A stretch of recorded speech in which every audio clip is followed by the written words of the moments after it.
Rank play and leaderboards has become a staple in pretty much any game in the modern market, separating the casual players from the elite, offering even more reason to get addicted to your favorite game. But what if I told you that this system has quite the dark side? What if the pursuit of rank has become more than just competition, but something that mirrors addiction itself? From dopamine-fueled victories to the toxic behaviors it can promote, rank systems might be doing more harm to the fun of our favorite games than we realize. Let me break it down for you. First, let's talk about dopamine. Dopamine is the chemical in your brain responsible for feelings of pleasure and reward.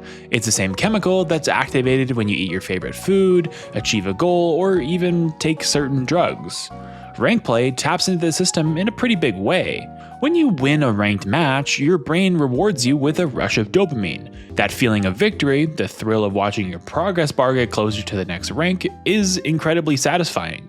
But this reward can be at times inconsistent. Sometimes you win and feel on top of the world. Other times you lose and instead of dopamine, you're flooded with frustration and a whole lot of anger. This emotional roller coaster keeps you coming back, chasing the high of your next dopamine-filled win, even when the losses start to pile up. Who cares about the cons when the pros feel so good?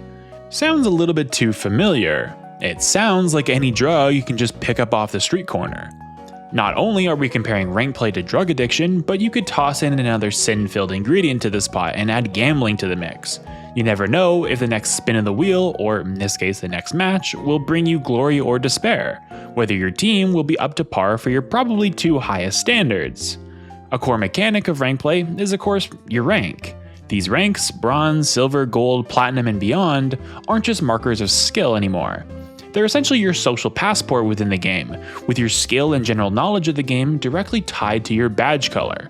Have you ever had a conversation with someone and tried to hide or make excuses about your rank? Rank in itself is essentially a number designed to create fair, balanced matchups, but instead have become a huge social anxiety pain point for players. Rank play is supposed to be about creating more exciting, higher stakes matchups that bring out the competitive spirit in players whilst playing a game they already really like. Instead, it's become mostly about ranking up for a lot of players, where the issue is the best way to have fun is becoming a higher rank, and the only way to fix that issue is to rank up, and the only way to rank up is to win. Therefore, when your rank is on the line, every match feels like it matters. This can have positive implications, and can make the games feel more exciting and fun. This can also lead to a ton of toxic behavior. Players become hyper-focused on winning, blaming teammates for mistakes, refusing to play certain roles, or even outright quitting or throwing games when things aren't going their way. It's kinda like the Cold War of gaming, where instead of nukes and I guess like lives, it's your ranked points and that dopamine addiction we've talked about. People love to threaten to throw or not care because winning and essentially your rank is the most treasured asset of a player in that moment. Weaponizing being the sole reason someone is losing rank progression is the greatest bargaining chip someone can have in rank play, and because it's usually a toxic player throwing, you're essentially giving a weapon to a registered psychopath. Maybe you aren't going to get any dopamine from losing on purpose, but the thought of ruining someone else's night, either by being toxic in communications or by making them lose on purpose, still gives a weird, kinda laced dopamine effect from some odd-looking guy in the wrong alleyway. Dopamine is dopamine to an addict, I suppose. This doesn't even talk about something like cheating, which has become more and more rampant as online games have progressed across the board. Sure, developers have done their best to combat it, but when rank and progression is so important in everyone's mind and winning is so important to this facet, people are bound to be cheating, which is very unfortunate because it just ruins the experience for every player involved. This toxicity isn't just an unfortunate side effect, it's a direct result of how rank systems are designed. When you're constantly told that your rank defines your skill and worth as a player, it's easy to see why people become so desperate to win at all costs. And because there's so much uncertainty when you queue into a game, you find yourself playing more and more to try and beat the odds of progression. Once again, we're adding gambling to this pot of sins. Gambling that we find high quality games with no toxic players or no cheaters. A few good games with good teammates and you're into a new rank, where surely the game quality is just so much better. It usually never works like this, and even if you find yourself in the next rank, the goalposts shift and that quality game utopia that you're looking for is in the next rank, so you just find yourself back in the grind. While winning provides a dopamine rush, losing has that opposite effect. It creates feelings of anger, frustration, and even self-doubt. For some players, losing isn't just a setback, it feels like a personal failure. Pretty soon you're entering a sunk cost fallacy, the idea that once you've invested time, money, or effort into something, you feel compelled to keep going, even if it is no longer worth it to you. In ranked play, this happens all the time. You've already spent hours grinding to get to your current rank. Even if you're not enjoying the game anymore, you keep playing because you feel like you've come too far to quit. This mindset can trap players in a cycle of negativity. The more they invest, the harder it becomes to step away, even when the experience is making them miserable. It's like being in too deep to stop. It's like an addiction that you know is making you miserable, but the thought of stopping or quitting is harder than to keep going. Just like, you guessed it, any bad addiction in the world. At some point, the game you've grinded for hours on hours was a game you thought was really fun and played it purely for fun.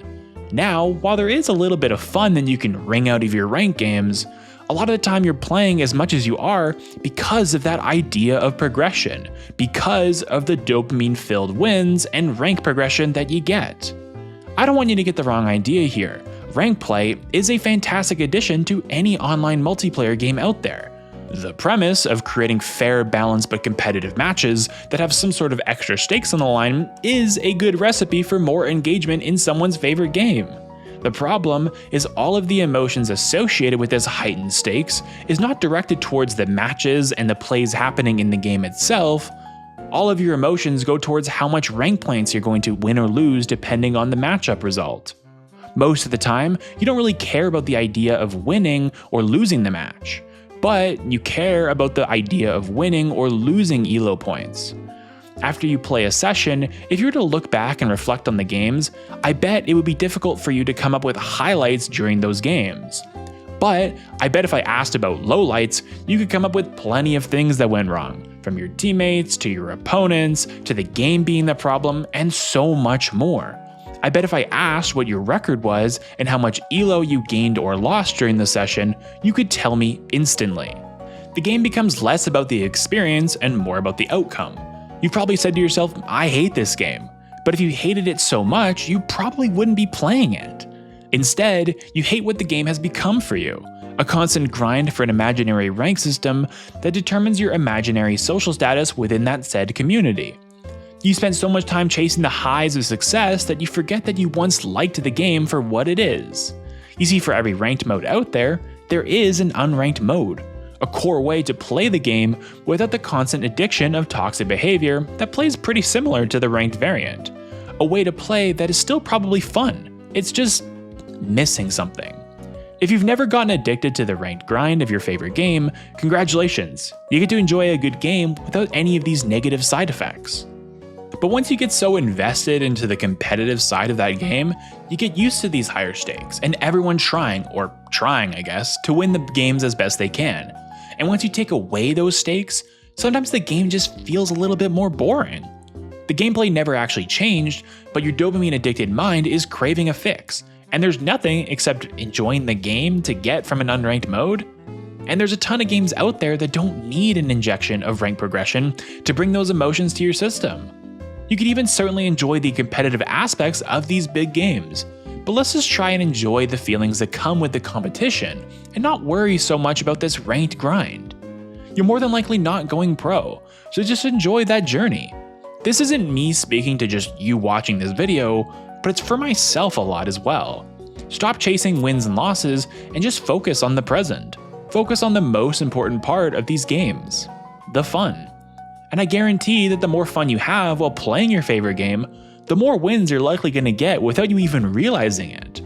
It's time to stop becoming addicted to the gaining of rank, but I never said it's time to stop being addicted to playing some fun games with our friends. Let's keep doing that. Thanks for watching.